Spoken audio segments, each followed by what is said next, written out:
ಭಟ್ಕಳ ತಾಲೂಕಿನ ತಲಗೋಡದಿಂದ ಗೊಂಡರಕೇರಿಗೆ ಹೋಗುವ ರಸ್ತೆಯಲ್ಲಿ ಗುಡ್ಡ ಕುಸಿತ, ಸೂಕ್ತ ಕ್ರಮಕ್ಕೆ ಕರ್ನಾಟಕ ರಕ್ಷಣಾ ವೇದಿಕೆ ಸ್ವಾಭಿಮಾನಿ ಬಣದ ಮಹಿಳಾ ಘಟಕದಿಂದ ಆಗ್ರಹ.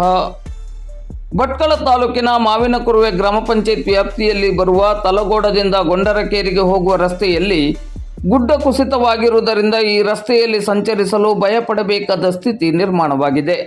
ಈ ಬಗ್ಗೆ ಸೂಕ್ತ ಕ್ರಮ ಕೈಗೊಳ್ಳುವಂತೆ ಸಂಬಂಧಪಟ್ಟ ಇಲಾಖೆಗಳ ಅಧಿಕಾರಿಗಳಿಗೆ ಕರ್ನಾಟಕ ರಕ್ಷಣಾ ವೇದಿಕೆ ಸ್ವಾಭಿಮಾನಿ ಬಣದ ಮಹಿಳಾ ಘಟಕವು ಇಂದು ಮಂಗಳವಾರ ಮಧ್ಯಾಹ್ನ 3 ಗಂಟೆ ಸುಮಾರಿಗೆ ಮಾಧ್ಯಮದ ಮೂಲಕ ಆಗ್ರಹಿಸಿದೆ. ಕರ್ನಾಟಕ ರಕ್ಷಣಾ ವೇದಿಕೆ ಸ್ವಾಭಿಮಾನಿ ಬಣದ ಮಹಿಳಾ ಘಟಕದ ಜಿಲ್ಲಾಧ್ಯಕ್ಷೆ ಪರಮೇಶ್ವರಿ ಎನ್ ಗೊಂಡ ಅವರು ಈ ಬಗ್ಗೆ ಮಾಧ್ಯಮದ ಜೊತೆ ಮಾತನಾಡುತ್ತಾ, ಕಳೆದ ವರ್ಷ ಈ ರಸ್ತೆಯಲ್ಲಿ ಗುಡ್ಡ ಕುಸಿತವಾಗಿದ್ದು ಈವರೆಗೆ ದುರಸ್ತಿ ಮಾಡಲಾಗಿಲ್ಲ. ಆದ್ದರಿಂದ ಈ ರಸ್ತೆಯಲ್ಲಿ ಪ್ರಯಾಸಪಟ್ಟು ಸಂಚರಿಸಬೇಕಾದ ಸ್ಥಿತಿ ಇದೆ. ಇಲ್ಲಿ ಸುಗಮ ರಸ್ತೆ ಸಂಚಾರಕ್ಕೆ ಮತ್ತು ಗುಡ್ಡ ಕುಸಿತವನ್ನು ತಡೆಯುವ ನಿಟ್ಟಿನಲ್ಲಿ ಅಗತ್ಯ ಕ್ರಮವನ್ನು ಕೈಗೊಳ್ಳಬೇಕೆಂದು ಪರಮೇಶ್ವರಿ ಎನ್ ಗೊಂಡ ಅವರು ಮಾಧ್ಯಮದ ಮೂಲಕ ಆಗ್ರಹಿಸಿದ್ದಾರೆ. ನೋಡಿ ಸರ್, ಹೇಗಾಗಿದೆ ರೋಡಿನ ವ್ಯವಸ್ಥೆ ನೋಡಿ.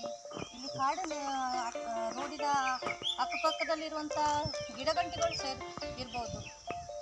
ಎಲ್ಲವೂ ಏನಾಗಿದೆ, ಇದು ಒಂದು ಆಡಳಿತ ವ್ಯವಸ್ಥೆಯಲ್ಲಿ ನಮಗೆ ಸರಿ ಕಾಣ್ತಾ ಇಲ್ಲ. ಇಲ್ಲಿನ ಗ್ರಾಮ ಪಂಚಾಯತಿ ಇರ್ಬೋದು, ತಾಲೂಕ್ ಪಂಚಾಯತಿ ಇರ್ಬೋದು, ಯಾವುದೇ ಒಂದು